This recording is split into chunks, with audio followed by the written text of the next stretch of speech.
Imagine you've dedicated your entire life to building something. Years of sweat, tears, just unwavering passion poured into a community. Creating a place, right? Exactly. A vibrant space where young athletes could chase their dreams. You've navigated, everything, recessions, pandemics, all the endless challenges of being a small business owner. It's a tough gig. It really is. And then, almost out of nowhere, an industry giant drops a bombshell. Yeah. Something that could either, elevate your entire operation to heights you never dreamed of, or quite literally crush everything you've built. That's not just a hypothetical, some dramatic thought experiment. Yeah, this is real. This is the very real, incredibly high-stakes drama playing out right now in the high-energy, fiercely competitive world of cheerleading. Absolutely. Today, we're taking a deep dive into what many are already calling cheerleading's quintessential David versus Goliath moment. That's a good way to put it. It's this monumental industry reshaping shift unfolding right now with the imminent launch of the Varsity Pro Cheerleague. The VPCL, yeah. And this isn't just about a new sports league finding its footing, right?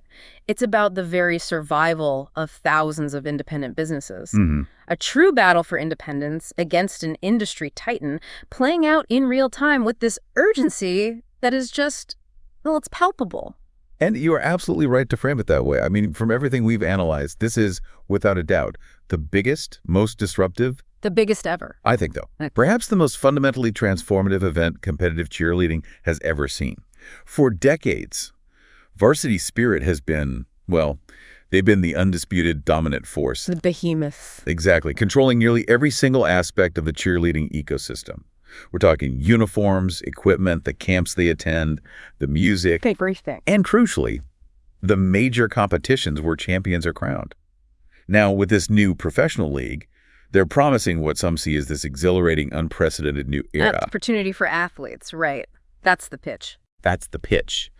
But, as you rightly point out, what many, many others fear are very real, very immediate existential threats to their livelihoods, their entire business models. So our mission today is to really unpack the intricate, often high-pressure dynamics at play here. Yeah, let's get into it. We're going to give you the crucial facts and figures, distill the core arguments, and maybe most importantly, help you understand the nearly impossible decisions. Impossible choices. That thousands of small business owners, these independent cheer gym owners across the country are facing, and the timeline is just incredibly tight. So tight. We're talking less than 12 months for many of them to strategize, pivot, or prepare before tryouts for this new league are set to begin. Less than a year. Wow. Yeah. We've pulled from a really comprehensive stack of sources for this deep dive. Everything from detailed industry analyses, a close look at the legal stuff around Varsity. The settlements and all that. Yeah. Exactly. Candid insights directly from coaches, veteran gym owners, sharp observations from business analysts, even the often fiery discussions from the grassroots cheer community online. Fierce board, yeah. It's a rich tapestry of perspectives, really revealing the multifaceted, often conflicting views within the sport. So by the end of this deep dive, our goal is to equip you, the listener, with a thorough understanding of the strategic choices confronting these cheer gym owners right now. Right. Are they trying to integrate into Varsity's new pro ecosystem? Or finding entirely new, independent ways to survive outside of it? It's not just a complex business challenge, is it? Not at all. It's a profound cultural shift for a sport that, at its heart, has always been built on passion, community, and, that collective pursuit of athletic excellence.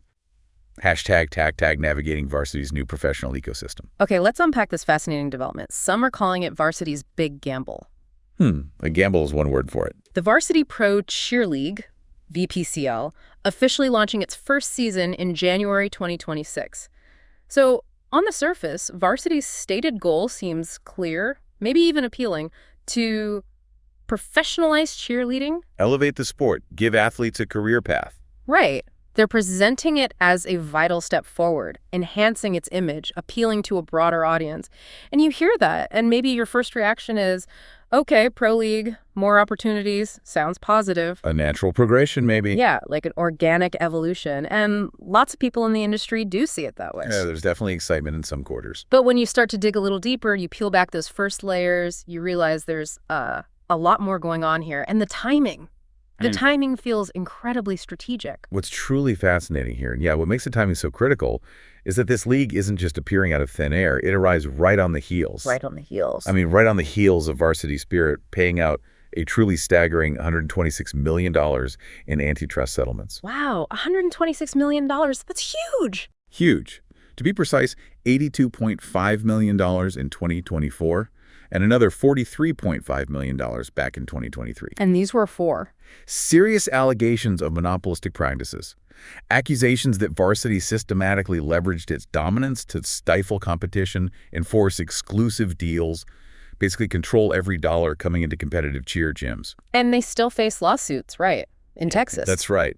Despite those massive payouts, the company still faces ongoing litigation in Texas related to these very issues. Okay, so when you put it in that context. Exactly. When you consider that specific, very recent legal context, it's not just like bad timing for Varsity. It raises very serious questions. Is this really about the athletes? Or is it perhaps a calculated strategic move to further consolidate its already immense control? Maybe even a very public, very expensive attempt to, rehabilitate its corporate image. Change the story. Has anyone pointed this out? Analysts? Oh, yeah. We've seen observations from sources like Matt Stoller's antitrust newsletter, which digs into these market dynamics. Stoller highlights past court testimony. Testimony from who? From Varsity founder Jeff Webb himself, where he explicitly stated, under oath, that Varsity's competitions exist solely for the promotion of his cheerleading supply business. He said that in court. Yes, competitions solely to sell supplies. When you have a founder admitting that, it forces you to look at every new venture, especially one this big, through a more skeptical lens. Definitely. It makes you ask, is this a genuine leap for the sport or another really shrewd consolidation play by a player who already owns the board? That's the million-dollar question, isn't it? Or maybe the $126 million question. Maybe so. So let's get into the nuts and bolts. What's the actual blueprint for this league? How are they structuring this professional ecosystem? And maybe more importantly, who actually gets invited to this party? It seems very exclusive. From what we understand, just 4 founding teams to start, based in major cities: Atlanta, Dallas, Miami, and San Diego. Big cheer markets. Exactly. And each team gets exactly 30 athletes, which means just 120 professional positions nationwide in year 1. 120. That is tiny. An incredibly exclusive club for thousands of elite cheerleaders dreaming of this. And that exclusivity, like you said, it's not an accident. Varsity's blueprint reveals a deeply calculated strategic level of control. How so? The teams chosen. The choice of those 4 initial facilities is very telling, not random at all. We're talking Stingray Allstars in Atlanta. Huge name. Cheer Athletics in Dallas. Another giant. Top Gun All-Stars in Miami. Oh. California All-Stars in San Diego. These aren't just any gyms. No, they're the mega gyms. They are. Notably, all gyms with deep, long-standing varsity relationships, huge market power, and track records of feeding athletes into varsity events year after year. So they're already inside the varsity tent, so to speak. Absolutely. They're the established pillars of varsity's existing ecosystem. And this isn't a partnership like you might think, where the gyms own the teams. Oh, who owns them then? Varsity makes it crystal clear.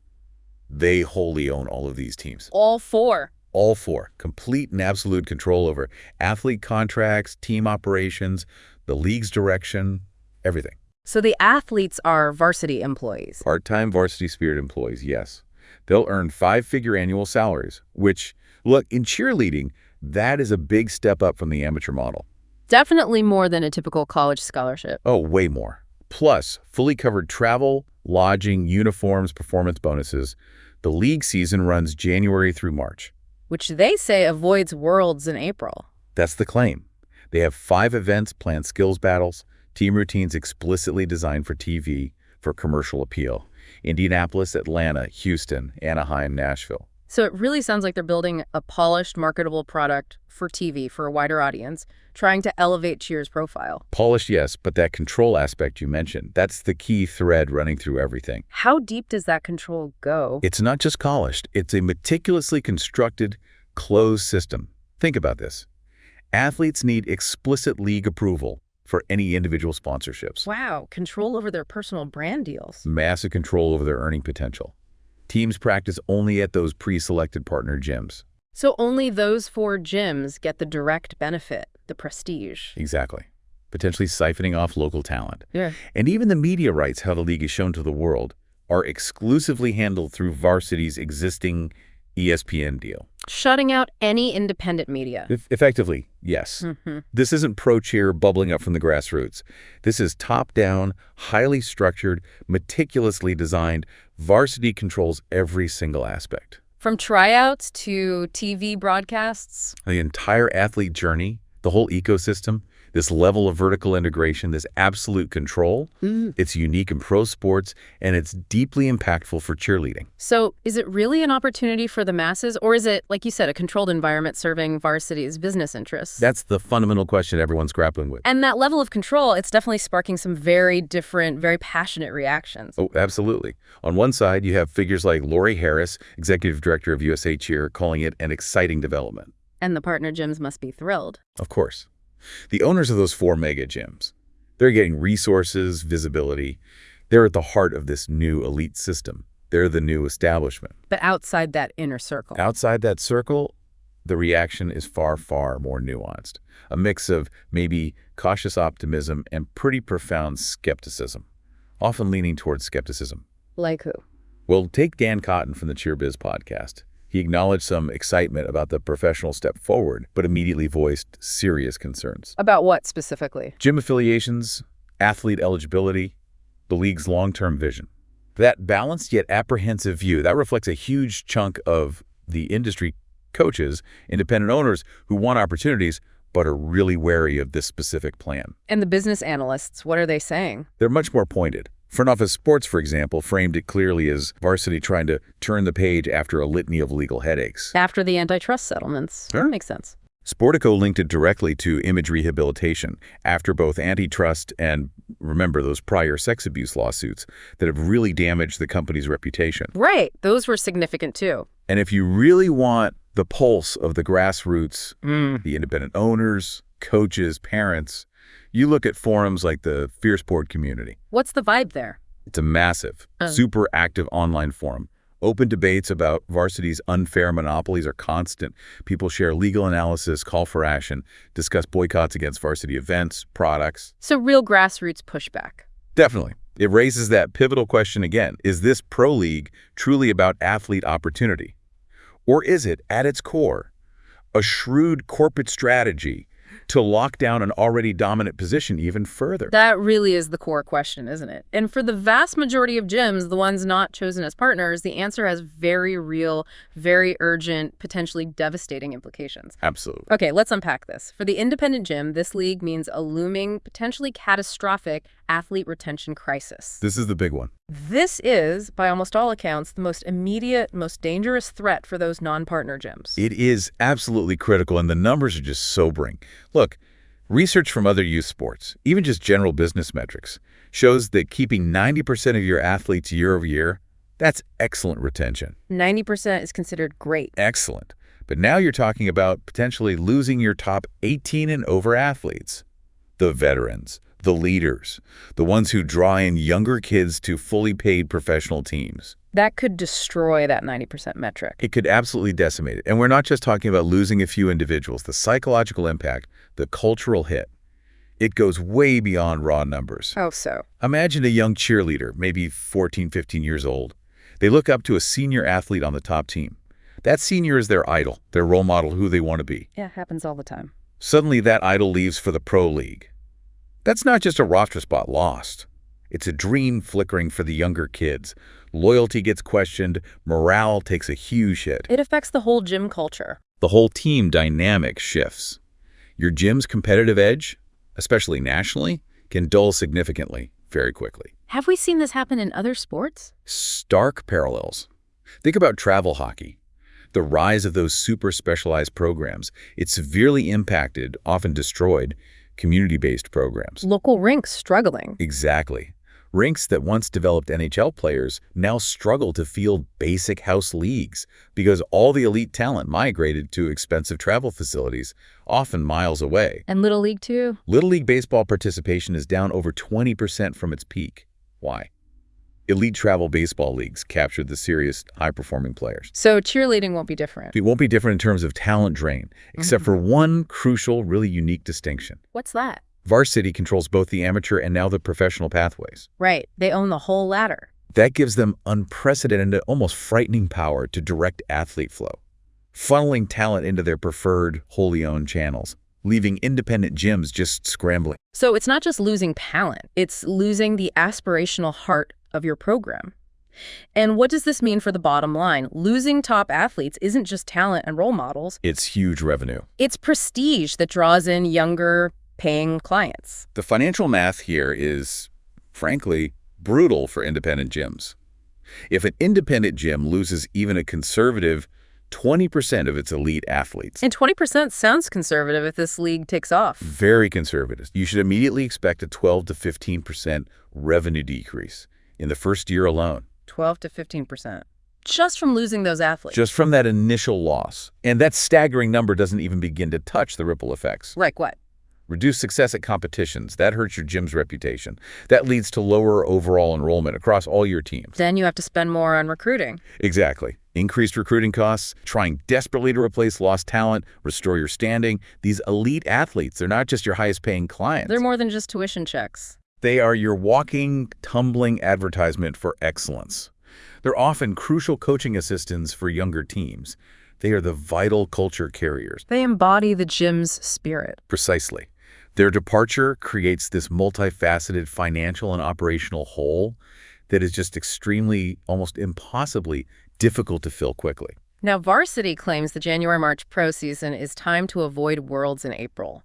That sounds reasonable on the surface, like a compromise. That's reasonable, yes. But here's where it gets really interesting. Okay. Where the operational nightmares, the day-to-day headaches start for gym owners and coaches. You're absolutely right. That surface-level spin presented as a solution, it completely misses the deeper fundamental disruption. Why? What's happening? No March? November through March is not just any time. It is the absolute peak training season for all-star teams preparing for championships, including Worlds, the ultimate goal. So pulling athletes out, then, is critical. If your best athletes, and potentially your top coaches, are pulled away or just have divided attention during this most critical prep period, immense, almost unbearable pressure on the rest of the team. But Varsity says athletes can still do All-Star. They claim athletes can continue with their all-star teams during the inaugural season. But anyone who's managed elite athletes at the highest level knows that promise rings hollow. How can they do both? How does an athlete maintain peak physical and mental performance for grueling pro competitions with travel, media duties, and intense multi-hour Worlds prep for their amateur team? It seems impossible. When pro team practice conflicts with all-star training, which takes priority, how does a coach manage that split loyalty, that physical exhaustion? These aren't just hypotheticals. No, these are scheduling nightmares, loyalty dilemmas, burnout risks that will fracture teams, force impossible choices, and the coaching impact. That might be even worse. Coaches getting pulled away, too. If your top coaches get drawn to the pro teams, maybe as athletes themselves, or as support staff, which offers a new career path, your entire program suffers. And there's already a coaching shortage, right? A significant qualified coaching shortage. This league will only exacerbate it, creating competing demands for that limited, specialized talent pool, pulling them towards Varsity's ecosystem. So losing athletes, losing coaches, it really reinforces that picture of Varsity's overwhelming dominance. It feels less like competition, more like a takeover. It absolutely does. Look at their vertical integration. It's stark. Built over decades. They don't just own the big competitions like UCA, NDA. They own the uniform brands, too. Varsity brands, Spirit Cheer, yes. They have deep, interwoven relationships with the governing bodies, USA Cheer, the national body, USASF, the All-Star sanctioning body. And now the Pro League. And now they control the professional opportunities, the pinnacle. It means every single aspect of an athlete's journey from their first camp to a pro career can happen entirely within Varsity's world. They own the whole supply chain. Talent, competition, gear, governing bodies, pro league. Exactly. For independent gyms, this structure presents what I'd call a devil's bargain. A devil's bargain? How so? Partnering with Varsity, if you even get the chance, remember, only 4 initially gives you access to resources, visibility, opportunities you can't get alone. What? But it means accepting their rules, their pricing, their decisions. You become entirely beholden to their agenda. You trade independence for integration into their controlled network. Like living in a company town. The cheerleading industry increasingly resembles a company town. Varsity owns the store, the bank, the housing, and now the factory producing the talent. You either work for them or you find a way to survive on the fringes. That's a stark image, company town, but it paints a clear picture. Still, it's important to remember it's not all doom and gloom, right? No, not entirely. There are paths forward. While the challenges are immense, smart gym owners can find opportunities here if they play their cards right. Let's talk path one, aspiring to partnership, playing the long game. The high-risk, high-reward path. Only 4 partners now, but expansion seems inevitable. So, for those looking ahead, how do you position yourself? Exactly. For gyms aspiring to be future partners, it's not about waiting. It's about strategically positioning yourself now to demonstrate immense value to this new pro ecosystem. How do you demonstrate value? Actively develop formal relationships with the current partner gyms. Don't just hope for an invite. Create athlete exchanges, coaching partnerships, specialized training camps that benefit both sides. Show you can integrate. And location matters. Geographic strategy matters enormously. The first teams are South and West. But think about other big untapped markets. Chicago, Philly, Phoenix, Seattle, maybe parts of Florida or the Northeast. Obvious expansion targets. If you're a major gym there, now's the time to position yourself as the undeniable choice. Make yourself indispensable to Varsity's growth. What does that take? Elite talent isn't enough. You're not enough. Upgraded facilities meeting pro standards. Elite coaches who can handle pros, demonstrating overwhelming market dominance. Making yourself a low-risk addition. And media presence. Investing in media and content creation, professional video, strong social media showcasing talent that's becoming table stakes for pro sports involvement. What are the financials for this path, the risk? The projections are telling. You might see an initial 10% revenue dip as you invest heavily in upgrades, relationships. Potential 20% increase if you actually get selected. About the investment. Significant upfront investment. Maybe $500,000 to $1 million in prep, with maybe only a 30% chance of success, given how few slots there will be. So a very selective, very expensive bet. High risk, high reward. Exactly. Only a very select few can realistically pursue it. So for the vast majority of gyms, direct partnership isn't the goal or isn't feasible. What about them? How do you survive, maybe even thrive, as an independent gym now? For most independents, survival means strategic adaptation away from direct competition with Varsity on their terms. You can't outspend or outmuscle them. So what's step one? Fundamentally, clarify your value proposition. If you're not sending athletes to pro teams, what do you offer that Varsity doesn't or can't replicate at scale? Like what? What are strong answers? Deep, authentic community connection. Affordable excellence, making cheer accessible. Diverse programs beyond just elite teams, specializing in niche training like tumbling or stunting. So differentiate radically. Exactly. Offer something distinct, intangible, that the pro pathway doesn't provide or isn't focused on. Second, develop alternative competitive tracks. Tracks that don't rely on varsity competitions. Right. Rigorously focus on international competitions, different rules, different orgs. Develop robust collegiate prep programs, leveraging your alumni network. Create performance opportunities, emphasizing artistry, showmanship. Tap into an entertainment market. So find other goals besides varsity championships. Creative independence can absolutely build successful programs around alternative objectives, serving different market segments. And financial diversification seems absolutely critical here, right? Relying only on those elite terms sounds like a recipe for disaster now. Not just critical. It's non-negotiable for long-term survival. Gyms overly dependent on elite team tuition face severe risks. So what should they expand into? Broader, more stable revenue streams. Recreational programs for younger kids. Adult fitness classes using the facility. Tumbling-only classes. Especially summer camps for consistent revenue. Is there a target mix? The most resilient gyms, the ones best positioned to navigate this, will strategically diversify so no more than 40% of total revenue comes from elite competitive teams. It reduces exposure. And working together, cooperating. Cooperative strategies are vital for independence, fostering horizontal networks, shared coaching resources, joint training camps, even collaborative competition teams pooling talent. While varsity consolidates vertically, independence network horizontally. Exactly. It provides mutual support, shared best practices, strengthens their collective position against the giant. What do the financials look like for these independent paths? They illustrate the choices vividly. An independent elite gym trying to maintain its current focus could see a drastic 15–25% revenue drop over 3 years. That's huge. Requires maybe $100K, $300K investment in diversification, but only about a 40% chance of maintaining current scale because of the talent drain. What about the pivot to recreational? A gym successfully pivoting towards a recreational community focus might see an initial sharp 20% drop as it recalibrates, but crucially, it could stabilize at a more manageable 5% decrease within 2 years. What kind of investment for that pivot? More targeted. Maybe $50K, $150K in specific program development for its new niche. But this path, while maybe seeming like a step back, offers a much higher 60% probability of successful transition and long-term sustainability.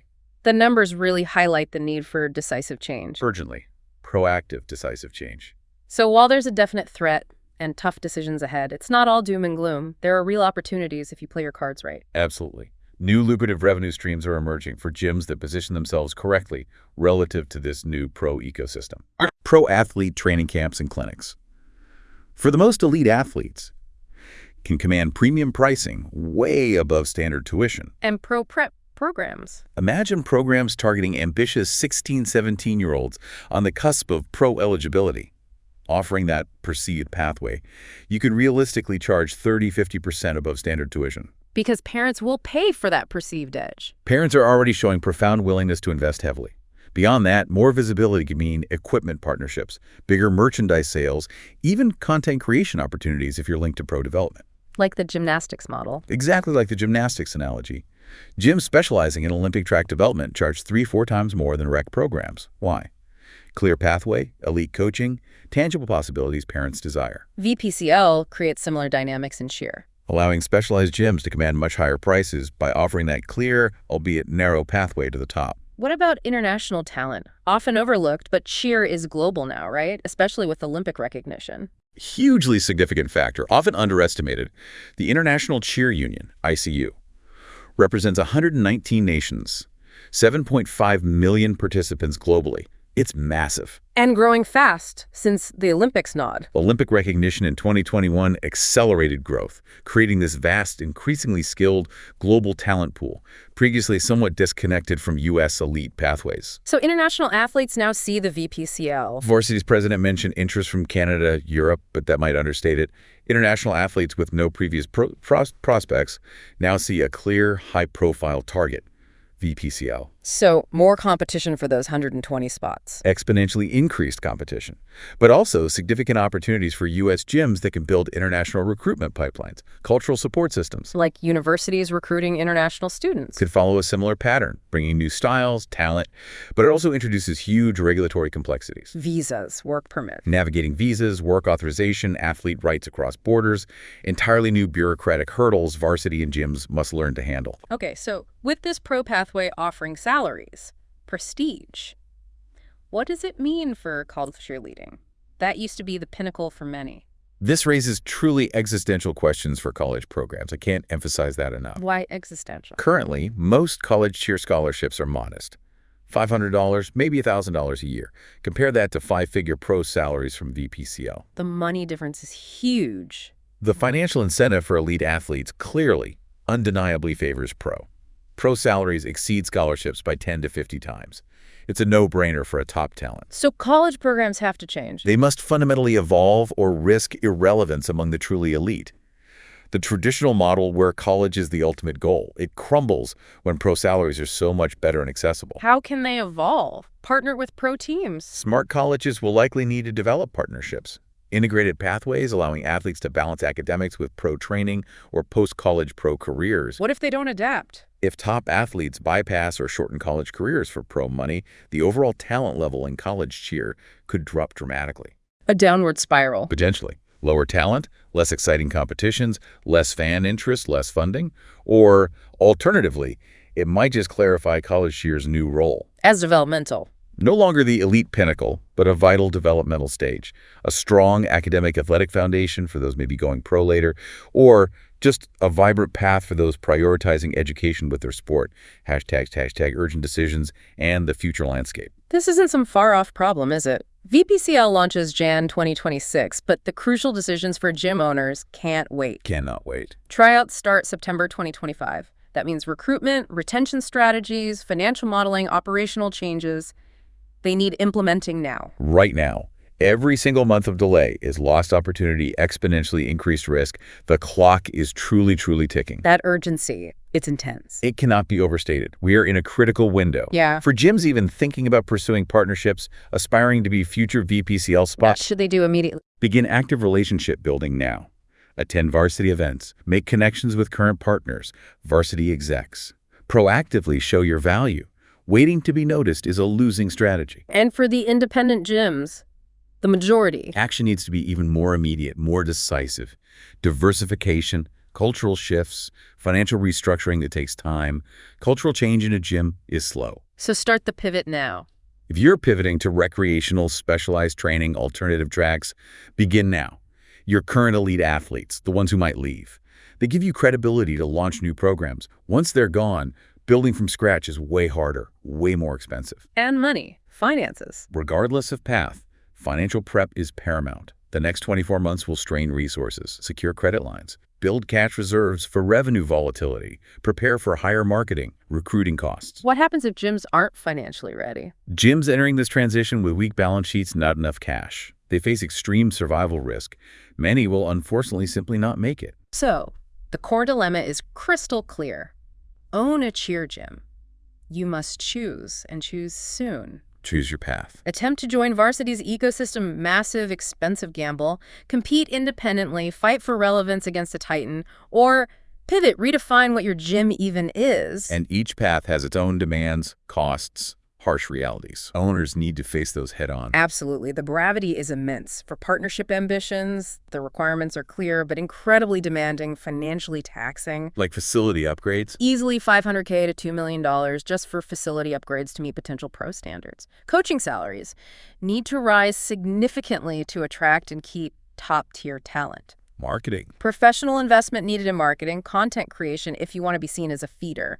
These costs mount before you even consider the operational complexity of running both pro track and amateur programs. And the independents. What are their harsh realities? Different but equally serious challenges. How do you stay relevant, prestigious, high level when the sport's pinnacle is outside your reach, controlled by your competitor? How do you motivate top athletes?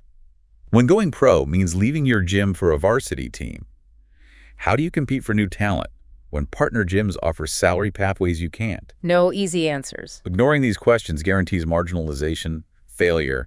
The pivot to recreational or alternative focuses might seem like retreat to some. But it could be the smartest play. Could prove the smartest, most sustainable strategy for the majority. The broader youth sports market is growing, especially for healthy, less hyper-competitive community activities. Parents want that too.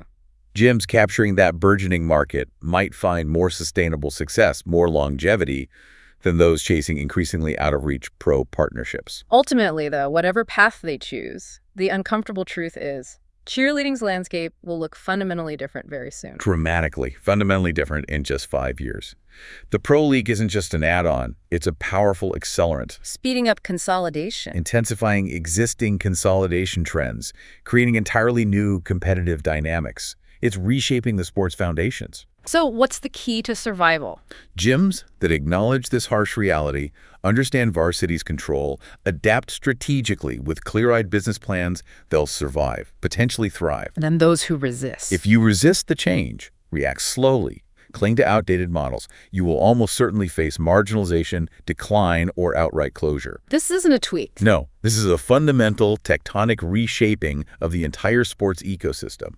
And that window for decisive action, it is closing rapidly. Hashtag tag outro. Okay, we've unpacked a lot today, haven't we? Wow. From those massive, eye-watering antitrust settlements that set the stage. Right, the $126 million backdrop. You the very real, very urgent, deeply personal decisions facing thousands of small businesses in the cheer world right now. This truly is a David versus Goliath story. Playing out on a massive scale. Independent gyms facing down this industry tighten with immense resources, immense control, and the urgency for these owners is just palpable. Less than a year to figure it out before tryouts. It's a challenging but also a really fascinating moment for the sport. It absolutely is. And this raises an incredibly important question for you, the listener, whether you're involved in cheerleading or not. What's that? How do you identify opportunities or even create them in a landscape being completely reshaped by one dominant player? What does it take to adapt when the ground shifts beneath you? That's a lesson beyond just cheerleading. Absolutely. Applicable to any industry facing disruption, consolidation. Your strategic response to the Varsity Pro Cheer League, that will likely determine your gym's future. And the winners won't just be the biggest. The gyms emerging strongest won't necessarily be the biggest or best funded initially. They'll be the ones that most clearly understand their unique value proposition in cheer's new professional era and execute decisively. Thank you for joining us on this deep dive into the high-stakes, rapidly evolving world of competitive cheerleading.